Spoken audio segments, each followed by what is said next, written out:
Welcome to The Explainer. Today, we are digging into a really fascinating academic study. What's it about? Well, it basically calls for a whole new way of looking at human sexuality. The argument is that the old rulebook we've been using for sex and relationships, it's just not working anymore.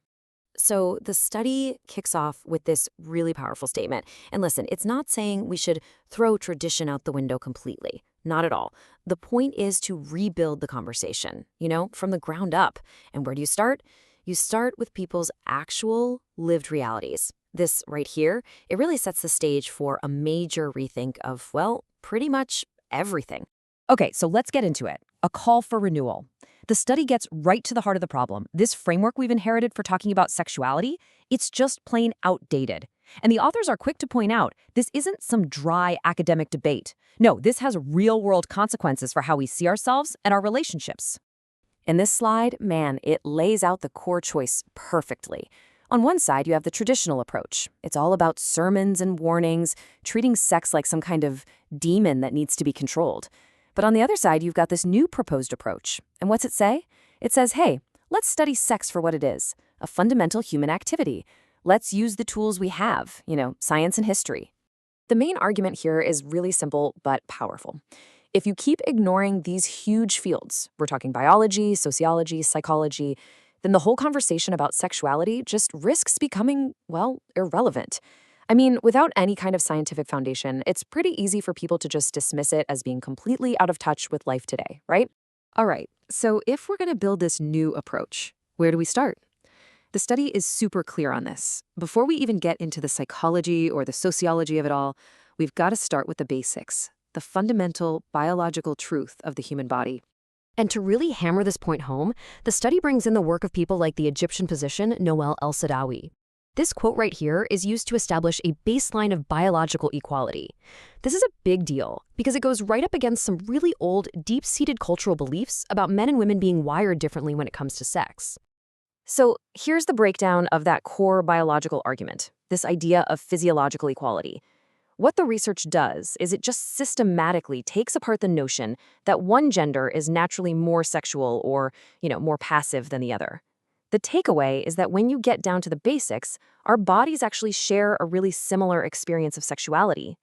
Okay, so building on that foundation of equality, the research introduces this really interesting term, sexual confidence. Now, hold on, this isn't about performance or anything like that. It's about something much deeper, the overall physical and psychological readiness that the study says is essential for both partners to have a healthy sexual relationship. And to make sure this is all grounded in pure physiology, the study gives us this functional breakdown. Now, don't get too caught up in the individual parts. The real message here, the big picture, is that when you strip away all the cultural stuff, you're left with two systems, and they're both designed for complementary and equally vital roles.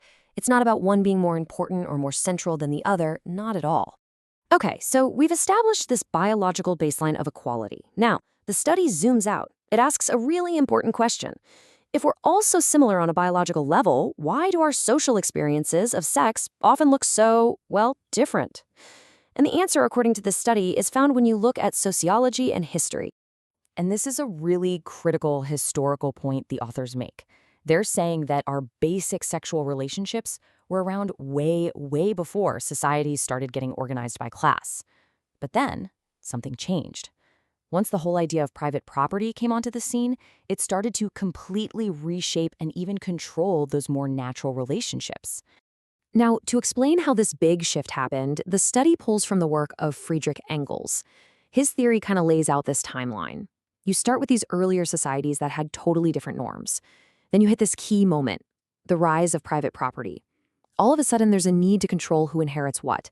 And that, in turn, leads to the patriarchal, monogamous family structure that is still so common today. And this is where the socio-historical argument really lands its punch. According to the theory being presented here, controlling women's sexuality wasn't just some side effect of a class-based society. No, it was the very first form of class oppression. It's what Engels actually called the first class antagonism. It basically created the blueprint for all the other hierarchies that came later. So we've looked at the biology, we've looked at the sociology. What's the takeaway? What does it all mean? Well, the study doesn't just tear down the old ways of thinking. It actually proposes a brand new integrated framework for how we should think and talk about sexuality right now. And here it is, This is basically the roadmap the study lays out for having this new conversation. It's a holistic approach, meaning it looks at the whole picture. You start with the biological facts, that foundation of equality. Then you bring in the mind, understanding that deep psychological connection to our sexual health and desire. Then you have to analyze the massive weight of social history.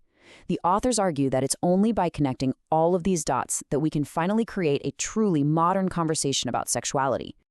So, to wrap it all up, the study is really a call for a fresh perspective on sex, one that's actually scientific and aware of its own history. And it leaves us with this final, really provocative question to think about. If something like the rise of private property completely reshaped sexuality way back when, what are the powerful forces, economic, technological, social, that are doing the exact same thing to us right now?